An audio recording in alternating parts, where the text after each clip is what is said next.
From a few of our committee members, and I wanted to start off with that. So the first presentation is from Carl Bonham from the Council on Revenues and UHERO. Good morning. The report that we released on Tuesday, I think it was the 10th, whatever day that was, is now old news and too optimistic. The baseline forecast called for a 7% drop in visitors in 2020 and almost 11% drop in spending. Really, even looking at the data that we see just day to day, in other words, backward-looking data, that forecast is already too optimistic. And the low scenario that we presented in that report it is looking increasingly likely, at least for the near-term drop. How long this goes on, really no one knows, right? The uncertainty is just enormous in terms of how long the spread continues.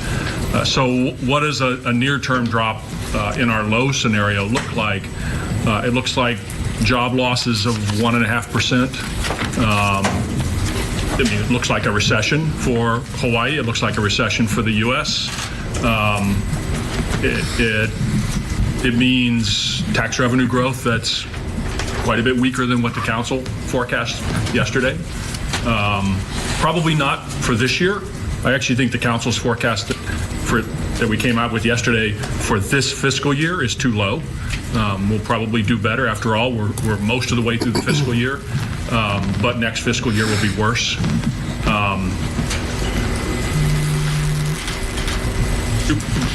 We will be continuing to update the forecast. We're finally getting some forward-looking data. We're talking to hoteliers, and maybe Peter will share some forward information. I don't know. And I mean, the information that we're looking at looks like occupancy rates for April, May, if we're lucky, 50%. So, we're talking 30 to 40% drops in occupancy rates. Obviously, we will begin to see the numbers in the labor market right away. We'll begin to see reductions in hours, reductions in workforce, layoffs. I think we'll probably see a little bit of an impact in the initial unemployment claims that are coming out shortly. And as we get into the end of March and April, things will deteriorate further. Okay, thank you very much. So segueing into tourism is Chris Tatum from the Hawaii Tourism Authority. Thanks, Scott. The important thing also as we look at what the future holds, obviously the hotels have all their forward-looking data and their booking paces, but it's not just an Asia challenge we have in front of us. The neighbor islands like Maui rely heavily on the westbound, and they're having tremendous impacts. They do a lot of group business. Those groups are canceling or postponing right now. So I think as we look at it, it's all the markets that are being impacted, not just the ones that are being restricted as far as travel. And I think whatever we do as a group, it has to be the entire state, and it's impacting all the different markets. So I would probably, based on the conversations with Carl earlier, it's probably the next few months are really the big issue for us right now.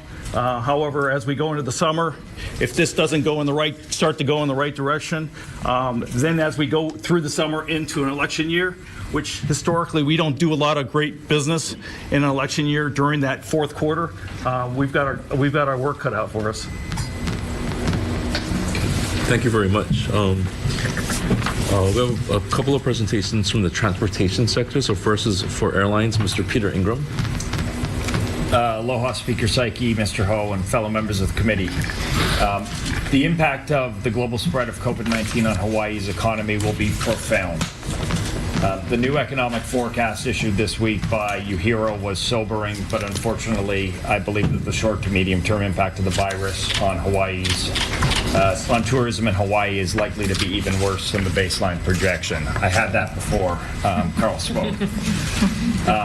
This is not a criticism of the analysis, but rather a reflection that the forecasters don't have access to forward-looking booking data for coming months, which has deteriorated more comprehensively than the current arrivals data on which the analysis was based. In response to weak and worsening demand, it's reasonable to anticipate that airlines will further reduce schedules in the weeks ahead. It's impossible to predict the timing and pace of a recovery or how much worse the situation may get before recovery begins. As doing so would require projecting the success of curtailment or containment and mitigation efforts related to the spread of COVID-19 and the reduction in passenger fear about traveling, which is inherently uncertain. Hawaiian Airlines is Hawaii's oldest and longest serving carrier, proud to serve the travel needs of Hawaii for over 9 decades. We employ almost 7,500 people, nearly 90% of which, or over 90% of which, live in Hawaii. Our company began to see the impact of COVID-19 on demand in late January. Since we do not serve China, the first impacts on demand for our flights was seen in Korea and then in Japan. Through the month of February, forward bookings from these countries weakened relative to prior year levels and cancellations began to rise. By the end of February, cancellations were exceeding new bookings for near-term months, resulting in declining net bookings on a daily basis. In late February, we determined that the conditions in Korea were unlikely to improve in the near term, and we decided to suspend our 5 times per week service from early March until the beginning of May. Today, I would characterize the early May date for resumption of our service as optimistic. Throughout the month of February, bookings from Japan, a much larger and more important market for Hawaii tourism, declined for the remainder of the first quarter and into the second quarter. To illustrate the demand reductions, we typically run load factors ranging from the high 80s to low 90s on our Japan routes. That means on any given day, you can expect 90% of seats on our flights from Japan to be full. By early March, bookings for the current month were running 15 to 25 percentage points lower than comparable dates last year. As a result, we've been forced to reduce our Japan schedule by 7 weekly frequencies relative to our plans for the month of April, and we are evaluating further temporary schedule reductions. Other carriers have also reduced schedules from Japan, and further changes are possible. Even before the rapid expansion of COVID-19 cases in the U.S., over the past several days, demand from the U.S. mainland, Hawaii's largest source of visitors by far, has slowed. For the month of March, Hawaiian's booked load factor is running about 7 to 8 percentage points lower than last year and losing ground by the day. The notion from a month ago that U.S. visitors might pick up slack for lagging Asia demand is not a plausible reality. We are currently evaluating the need to adjust our North America schedule to better match supply and demand in the near term. Amidst this gloom, I do believe that demand will return as healthcare authorities across the planet are able to bring the spread of the virus under control and traveler fear is diminished. I have no basis to project how long this will take.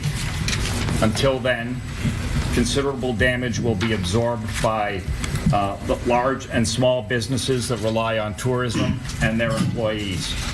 The tax base will be reduced, and the entire state will suffer economic pain. Among the items this committee should consider in the days ahead is how to best position Hawaii for the resumption of more normal demand. Tourism will be the economic engine of Hawaii's economy for the foreseeable future. To sustain this engine, we need to offer a range of experiences that appeal to both new and returning visitors. The notion that we can only rely on high-spending visitors is a fallacy that recurs at every cycle peak.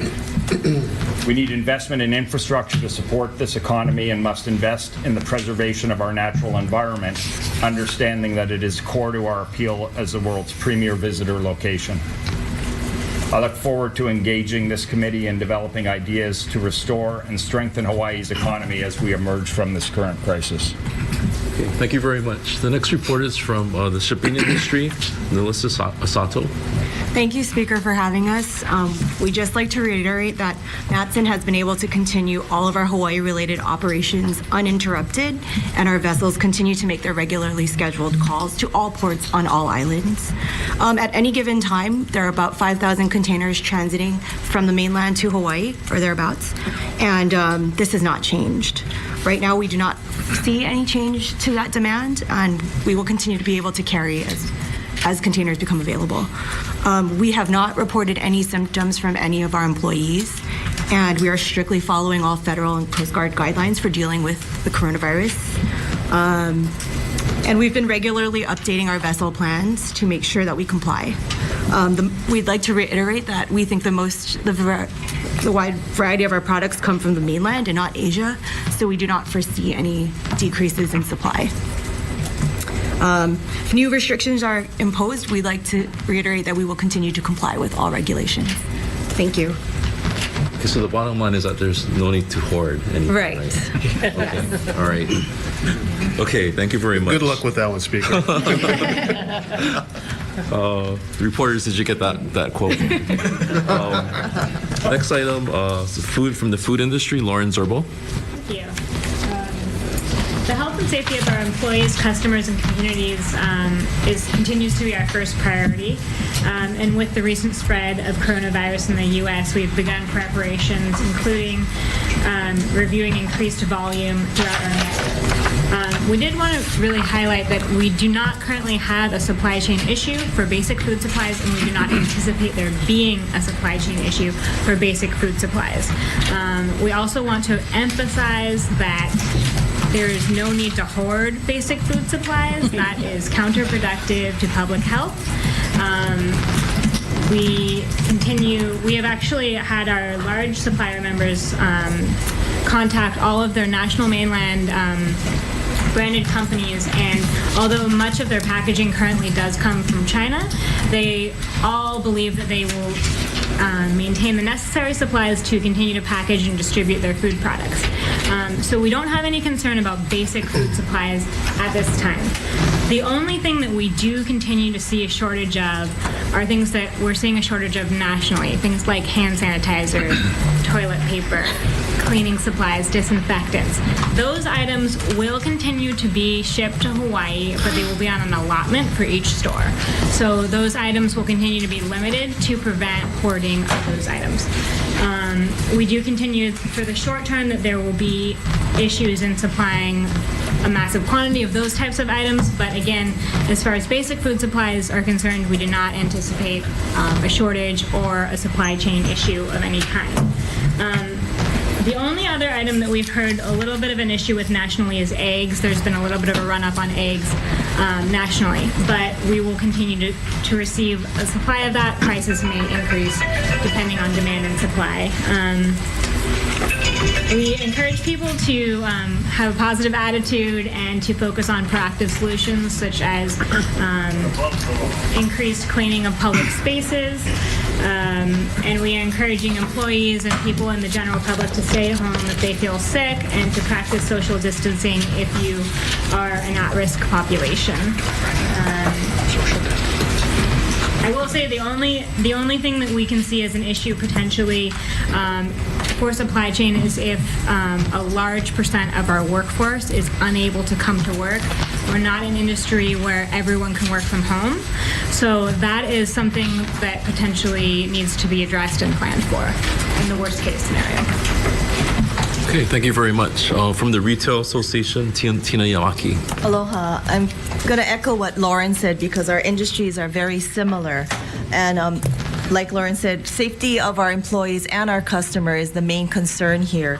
And we have seen a downturn in traffic into retail. Retailers are still open. We have not closed for business. But traffic is slow. We're seeing a lot of people not coming out to the stores. A lot of people are buying online now. And so they're not supporting our local stores. There is some shipping concerns coming out of China. Some of them has slowed down or actually stopped. It doesn't have to be with food, but it's more tangible products. What are retailers doing? We've taken to a lot of practices. We're cutting a lot of the nice-to-have services because we just can't afford it anymore. So a lot of the samples you used to get and things like that, all of that is being cut out. We are providing hand sanitizers into the public area. Also, a lot of stores are giving it also to their cashiers. So it is safe to come into our stores and shop. We're also doing deeper cleanings in public areas. A lot of people have stopped travel now with their for their employees. Rinsing and excuse me. A lot of them are looking at their business models right now and redoing them. They're also looking and getting out their pencils and erasers and redoing their budget because they're expecting the best, or they're expecting the worst, but hoping for the best to come out of all of this. We are looking at maybe some people whose time is going to be cut, their hours. We're also looking at maybe reducing some of the high, paid salaries, or maybe even asking some of the online or people who are like our hourly people to maybe if we could cut back on their salaries so we can employ everybody and not have to cut so many employees if that comes to it. We are asking all of our workers who are sick to stay at home. For those who want to come to work, we are putting them in masks and we're not getting them out into the public, so to kind of spread it, they'll be in the back rooms. But yeah, we're looking at this as it's going to impact the retail industry very hard. We're going to see a lot more stores closing. The ones that are going to be impacted the most are the smaller mom and pop stores, and those are the ones that the media doesn't really, kind of cover. It just kind of closes softly and quietly. Okay, thank you very much. Next from the Construction Alliance, Nathaniel Kinney. Thank you, Speaker. We've already seen 2 year-over-year decreases in work hours since the peak in 2016 and 2017. So we were already worried about a construction slowdown. We're deeply concerned about the effect that this is going to have on the sector of our industry that relies on tourism. A lot of the projects that you see coming up are going to be tourism-related projects. We've been through this before, and we've been preparing for this. We went through this in 2008 and 2009. So what we would like to see in anticipation of a slowdown is a redoubling of efforts to improve the pipeline of construction projects for public works and affordable housing. After COVID-19, after we get through this, we're still going to have infrastructure issues as well as affordable housing issues. So let's not waste this opportunity to invest in two things that we're going to need no matter what in a year from now and 10 years from now. So if we could see significant projects being put on the books right now, as well as impediments to blockages in procurement and getting these projects permitted and shovel ready, I think that could do a lot of help to helping us as we're already slowing down. Thank you. Okay, thank you very much.